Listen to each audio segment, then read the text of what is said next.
So my mastering engineer friend came to me the other day. He gave me a song and he said, have a listen to this and tell me what you think. And, you know, he's a digital master engineer, so he masters in the box. And I said to him, look, I'm not being funny, but I could achieve a better master.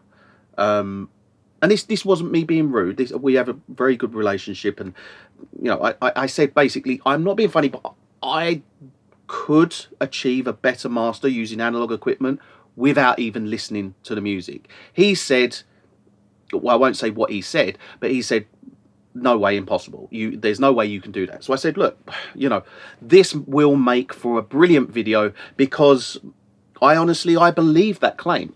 Now, his master's okay, but I know just by passing through analog equipment, just by using certain pieces of equipment, I know 100% the sound can sonically be 100 times better, and it will be better. And I do hope, and you know, it's up for debate. But bear in mind that this guy is working in his studio using 100% plugins, and being able to listen to music. What I'm going to do here is I'm just literally going to master the song without even having the monitors on. I'll talk you through what I'm doing, and I'm basically going to visually kind of use analyzers to see what's what and hopefully make the right decision based on what I can see, not what I can hear. And just by knowing the equipment and kind of knowing what I can do with it and using it as a kind of not so much like listening to the audio and correcting sound, but more just knowing how to enhance certain parts of sound with certain pieces of equipment. So I'm gonna hopefully, when we compare these audio files at the end, we go from A to B, digital master with someone listening to the music compared to analog master without even being able to hear the music. We're going to hear a huge difference, or somewhat of a difference. I'm hoping there will be a difference in favor of the analog master, because here's the thing in this situation is, regardless of whether I can hear the song, I firmly believe that just by running analog mastering, I firmly believe this, and I know this myself because I've done these tests. I firmly believe that analog mastering is so much more pleasing to the ear, even if I cannot even hear the master to be able to do the master. So I'm not even going to be able to hear the song when I'm creating the master. So it's very much a challenge on my skills. But it was a bold claim that I said to him, and he said basically there's no way you can do it, it's impossible, and you will not be able to achieve a better master. So I said, you know me, challenge accepted, let's do it. So we're going to dive in. I'm going to run the master, and hopefully the end result is going to be in favor of this analog mastering chain, because like I say, it's a bold claim that I'm claiming here. So let's find out. So what we're going to do is we're going to run through this chain here, then we're going to go over to the other chain over there and run through that. Now please bear in mind that this is as if I was a deaf mastering engineer. This is a big claim to do. So what I'm going to do is I'm going to play the audio, and then I'm just going to mute it. And then I'm going to start processing. Okay, so, and I'm going to talk you through whilst I'm doing what I'm doing, and it's going to show you, it's going to show you that the audio is muted. So let's just start processing. Let's kind of go with what we can achieve here. Right, audio's muted now. So I'm basically basing all my decisions based on. Up there I have some visual representation, which I'm showing you on the kind of screen capture, and I'm going by what I can visually see on the processors, which is it's minimal. So let's start with we've got a good gain going into here, so let's just flick into this bus compressor. And I'm also, because I can't hear anything, I'm going to dial it back to around 40% mix as well, because let's face it, I can't actually hear what I'm doing, so I can't be too detailed on that. I'm going to go with flat just because I can't hear what I'm doing, so flat to around there. I'm then going to run a bit of silk red, and I'm going to put that, I'm going to put that about there. Then I'm going to put the so there's a stereo field editor here. I'm going to just give a little bit on the low frequency and a little bit of width on the high mids. I'm going to turn some clarity in. I'm going to put some clarity on the Cush Clariphonic. And I'm not going to go any further than that because I can't hear if that's going to be too harsh. I'm then going to nudge a tiny touch at 60 Hertz.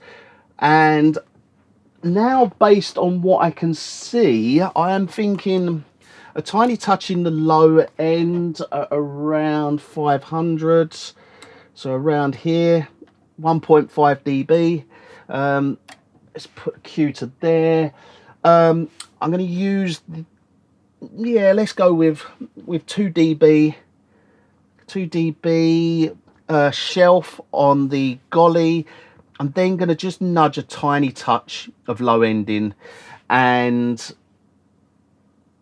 what else? Looking at that, I mean, let's just give it a dB of a shelf on this, because this has a different shelf to this.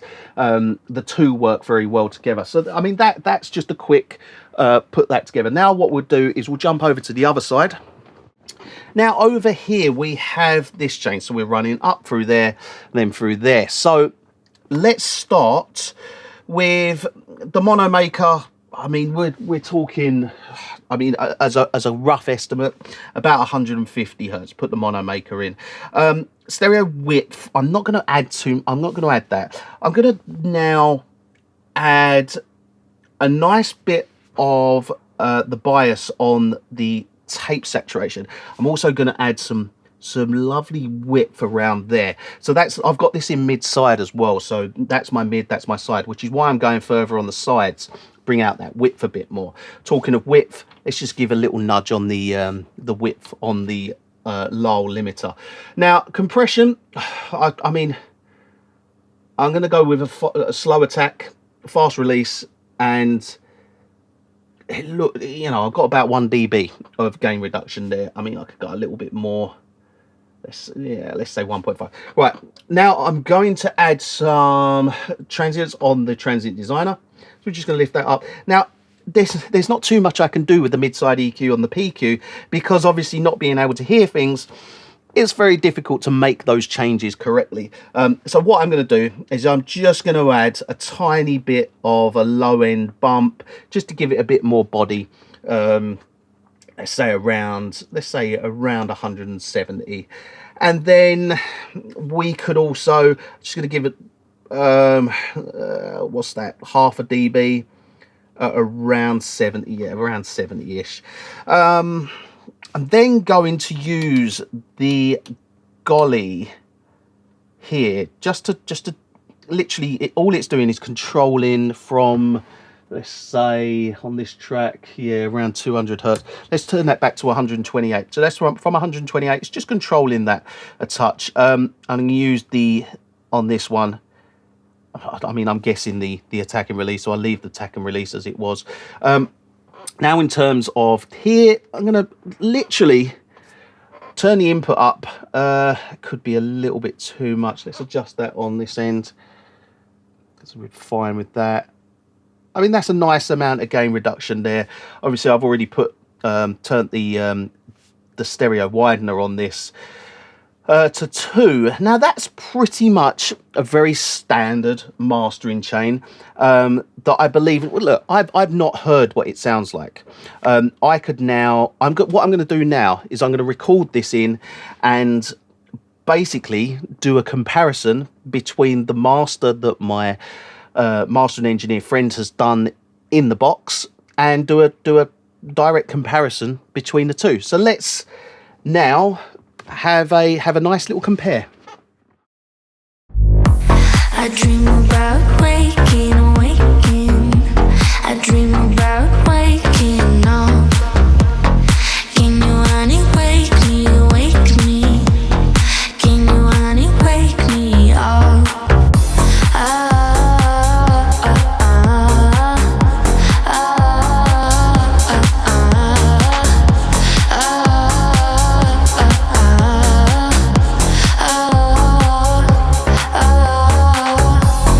Part of me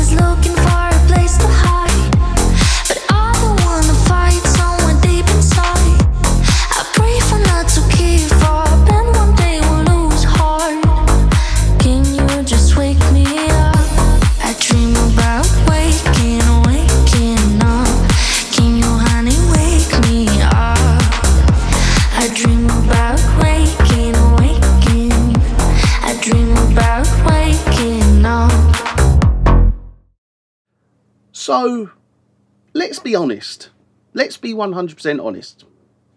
Professional digital master engineer versus deaf analog master engineer, and the results speak for themselves. I mean, you've just listened to them audio examples from A to B, digital engineer to deaf engineer, and it's not even just like, oh yeah, that one's better. It's night and day. It's like one's what I consider an amateur master, which is what I consider digital mastering to be. It's what amateur kind of producers would produce if they were mastering their own song, compared to professional. And that is the facts here. I mean, you've only, and this is why I challenged the guy who wants to remain nameless. And trust me, I would if I was if I had a service and I was doing digital mastering, and then someone basically said to me, look, I could turn the monitors off and master this analog and achieve a better sound that is far, far, far superior, and they actually did, I would want to remain nameless, because you will never get work. Like, because why would someone go to a digital master engineer and get that sound, or come to an analog master engineer who's going to get that such a superior sound? And I've done that without even listening to the music. Like, it really, what does it tell me? I'll tell you what it tells me, that as good as I am as an engineer, as a master engineer, 50% of it comes down to the equipment. The equipment plays a big part in it, and the reason why I can get this sort of sound is because of the equipment. And I've always said that, and it's not like this isn't news to me. I know that as a fact. I know the fact of 80, 90,000 pound mastering chain does have an 80, 90, 100,000 pound mastering chain sound to it that is far superior to 5, 6, 7, 8 plugins. It's so. I mean, here's the kind of analysis of what we've just done. Digital master sounds flat, lifeless in comparison. Before, when you listen to it, you went, probably that's all right. That's an all right master. But then once you hear, it's only once you get a reference point. I'm just amazed that I can master a track with the volume off and still get a better sound than another mastering engineer with the volume on, mastering his track to the best of his ability. That's what amazes me. So yeah, I mean, look, if you're in the business of releasing your music on a professional level that's going to blow people away, digital mastering is not the answer. AI mastering is not the answer. That's even worse than digital mastering. So that's a whole other video. For professionals, it's all about analog mastering. Really, honestly is. And this just highlights that. So let's leave it there.